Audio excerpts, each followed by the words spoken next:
रमा एकादशी एक अत्यंत शुभ और पवित्र व्रत है जो कार्तिक कृष्ण पक्ष दीपावली से कुछ दिन पहले की एकादशी तिथि को मनाया जाता है। यह व्रत भगवान विष्णु को समर्पित है और विशेष रूप से माता लक्ष्मी की कृपा प्राप्त करने वाला माना जाता है। रमा एकादशी क्या है? रमा एकादशी का नाम रमा यानी माता लक्ष्मी के नाम पर पड़ा है।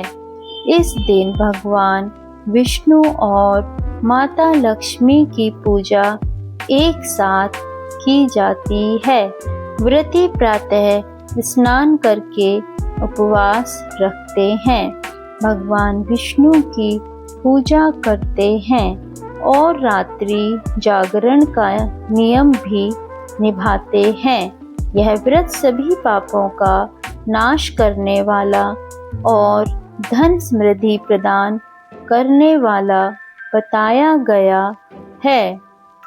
रमा एकादशी अन्य एकादशियों से कैसे अलग है? बिंदु रमा एकादशी अन्य एकादशियों देवी देवता से संबंध यह एकमात्र एकादशी है जो माता लक्ष्मी के नाम पर है। अन्य एकादशियाँ प्राय विष्णु के विभिन्न रूपों को समर्पित होती हैं। सब दीपावली से कुछ दिन पहले कार्तिक कृष्ण पक्ष में आती हैं। अन्य एकादशियाँ पूरे वर्ष हर पक्ष शुक्ल और कृष्ण में आती हैं। मुख्य फल लक्ष्मी कृपा, धन समृद्धि और गृह शांति की प्राप्ति। अन्य एकादशियाँ प्राय मोक्ष, पापों से मुक्ति या भक्ति की वृद्धि देती हैं। विशेषता इसे सौभाग्यवर्धक एकादशी भी कहा जाता है। हर एकादशी की अपनी कथा और अलग अलग फल हैं। रमा एकादशी व्रत विधि संक्षेप में: प्रातः काल स्नान के बाद व्रत का संकल्प लें। भगवान विष्णु और माता लक्ष्मी की पूजा करें। तुलसी, दीपक और भोग फल मिठाई अर्पित करें। दिन भर फलाहार रखें या निर्जल व्रत करें। रात में विष्णु नामों का जप करें और जागरण करें। द्वादशी तिथि पर दान पुण्य और ब्राह्मण भोजन करवा कर व्रत का पारण करें। रमा एकादशी व्रत करने से घर में सुख, शांति और वैभव बढ़ता है।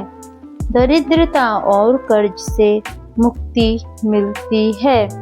मन में प्रसन्नता और सौभाग्य की वृद्धि होती है। यह व्रत करने से सभी एकादशियों के समान फल प्राप्त होता है। रमा एकादशी व्रत क्यों किया जाता है? इस व्रत का उद्देश्य भगवान विष्णु और लक्ष्मी जी की कृपा प्राप्त करना है।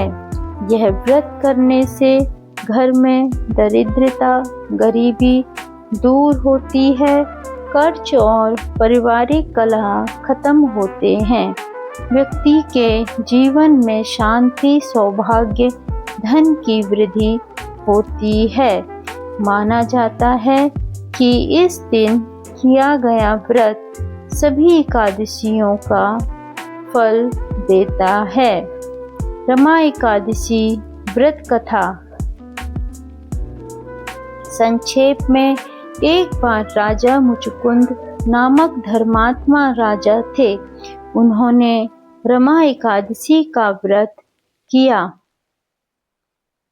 उनकी पत्नी चंद्रभागा ने अपने पति शोभन के साथ यह व्रत किया। शोभन की मृत्यु के बाद भगवान विष्णु की कृपा से वह वैकुंठ लोक पहुँचे और उन्हें दिव्य शरीर प्राप्त हुआ। यह कथा बताती है कि रमा एकादशी का व्रत मृत्यु के बाद भी मुक्ति और स्वर्ग सुख देता है। व्रत में क्या नहीं करना चाहिए।